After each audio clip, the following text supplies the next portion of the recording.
በ2500 ወታደሮች ተጀምሮ 800,000 የአሜሪካን ወታደሮችን ያሳተፈው ያልተሳካው የአሜሪካን ዘመቻ።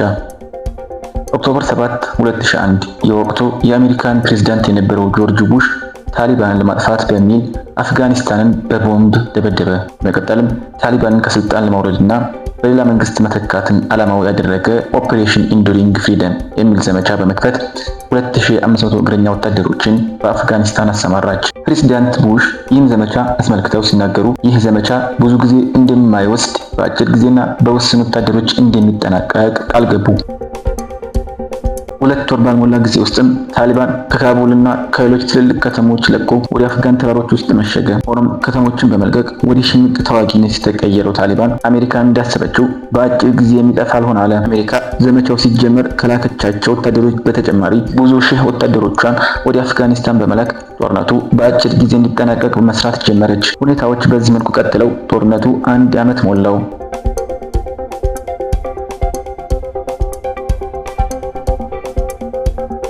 አሜሪካን አሁንም በተጨማሪ ወታደሮች ላከች። 2 ዓመታት ተቆጠሩ። እንዲህ እያለ አሜሪካን ወደ አፍጋን የምትልከው ወታደሮች ከቀን ወደ ቀን እየጨመረ ጦርነቱ እንድታስበው በአጭር ጊዜ ሳያልቅ ዓመታት ማለፍ ጀመሩ። ሁኔታው በዚህ ቀጥሎም ስልጣን በያዙ በ8ኛ ወር ከ17 ቀናቸው በአፍጋኒስታን ላይ ጦርነት ያወጁት ጆርጅ ቡሽ 4 የስልጣን ዓመታትን አሳልፈው ዳግም ተመረጡ።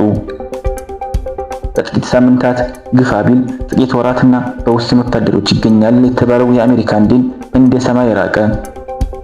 ጆርጅ ቡሽ አሜሪካን ለ8 ዓመታት መርተው ዋይት ሃውስንና የአፍጋንን የቤት ስራ ለባራክ ኦባማ አስረክበው ከስልጣን ወረዱ። ባራክ ኦባማ ወደ ስልጣን እንደመጣ ቃል ከገባቸው ነገሮች አንዱ በአፍጋኒስታን የሚካሄደውን ጦርነት በአጭር ጊዜ ማጠናቀቅን ነበር። ኦባማ ይህን ለማድረግ ያስችለኛል በማለትም እስከዛሬ ከተላኩት ብዛት ያላቸውን ወታደሮች ወደ አፍጋኒስታን ላከ። ሆኖም አሁንም የሚለወጥ ነገር አልኖር አለ። ወደ አፍጋኒስታን የተላኩ የአሜሪካ ወታደሮች ቁጥር 100,000 ደረሰ። ድል የለም። አሜሪካ ገንዘቧን ብቻ ሳይሆን በሺህ የሚቆጠሩ ወታደሮቿን ሙትና ቁስለኛ ሆኑባት። ወደ ስልጣን ሲመጣ ጦርነቱን በአጭር ጊዜ አጠናቅቃለሁ ያለው ባራክ ኦባማ ያሰበው ሳይሳካ አሜሪካን ለ8 ዓመታት መርቶ በዶናልድ ትራምፕ ተተካ። የኦባማን ቦታ የያዘው ትራምፕ ዘንድሮ ቁርጥ ነው አለ። እስካሁን የነበሩት ፕሬዝዳንቶች በዚህ ጦርነት አሜሪካን ዋጋ አስከፍለዋታል። ይህ ጉዳይ መቋጨት አለበት አለና አሜሪካን ከአፍጋን የምትወጣበትን መንገድ መፈለግ ጀመረ። ትራምፕ ከሌሎች የሚለየው ታሊባንን አሸንፎ አሜሪካ ድል ማድረግ እንደማትችል ማወቁ ነው። ማድረግ ያለበት ነገር እናጠፋዋለን ብለው ከዘመቱበት ታሊባን ጋር መደራደር ብቸኛ አማራጭ እንደሆነ አውቆ በ2020 በኳታር ዶሃ ለዓመታት አጠፋዋለሁ ካሉት ታሊባን ጋር በጠረጴዛ ዙሪያ ተቀምጠው የተኩስ አቁም ለማድረግና ሰላም ለማስፈን የሚያስችል ስምምነት ተፈራረመ። ይህ ስምምነት አሜሪካ ወታደሮቿን ከአፍጋን የምታስወጣበትን የጊዜ ሰሌዳ ያስቀመጠ ነበር። ትራምፕ የአሜሪካ ወታደሮች ከአፍጋን ሳይወጡ እሱ ከዋይት ወጥቶ በጆ ባይደን ተተካ።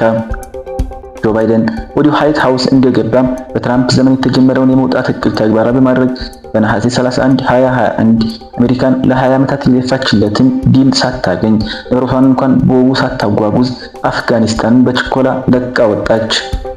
በጥቂት ሳምንታትና በጥቂት ወታደሮች ግፋቢል በወራት ውስጥ ታሊባንን እናጠፋዋለን በሚል የተጀመረውና አሜሪካ ያሰበችውን ድል ሳታገኝ በሽንፈት የተጠናቀቀው ይህ ዘመቻ በድፍን 20 ዓመታት ቆይታው ከ800,000 በላይ አሜሪካውያን ወታደሮች የተሳተፉበት ሲሆን ከነዚህም ውስጥ 2461 ተገድለው ከ20,000 በላይ ቆስለዋል። በውጭ በኩል አሜሪካን ከ2.3 ትሪሊዮን ዶላር በላይ አውጥታለች። ሰሞኑን በኢራን የተከፈተው ዘመቻም ከዚህ ቢበልጥ እንጂ የሚያንስ አይደለም። አሁንም ታሪክ ራሱን ደግሞ ዶናልድ ትራምፕ ጦርነቱን በጥቂት ጊዜያት አጠናቆ በኢራን የሚፈለገውን የስርዓት ለውጥ እንደሚካሄድ እየተናገረ ነው። ሆኖም በአፍጋኒስታን ያየነው ከላይ ያልነው ነውና ይህ ውሳኔና ምኞት እንዲህ እንደ ወሬው ቀላል እንደማይሆን አሜሪካ ንጹሃንን ከመግደልና ከተሞችን ከማውደም ባለፈ ኢራንን አንበርክኮ ማስገዛት ቀላል እንደማይሆን እርግጥ ነው። በነገራችን ላይ አሜሪካ በአፍጋኒስታን ዘምተው ለተጎዱና የስነ ልቦና ችግር ለደረሰባቸው ወታደሮች እስካሁን ድረስ በየዓመቱ በቢሊዮን የሚቆጠር ወጪ እያወጣች ትገኛለች።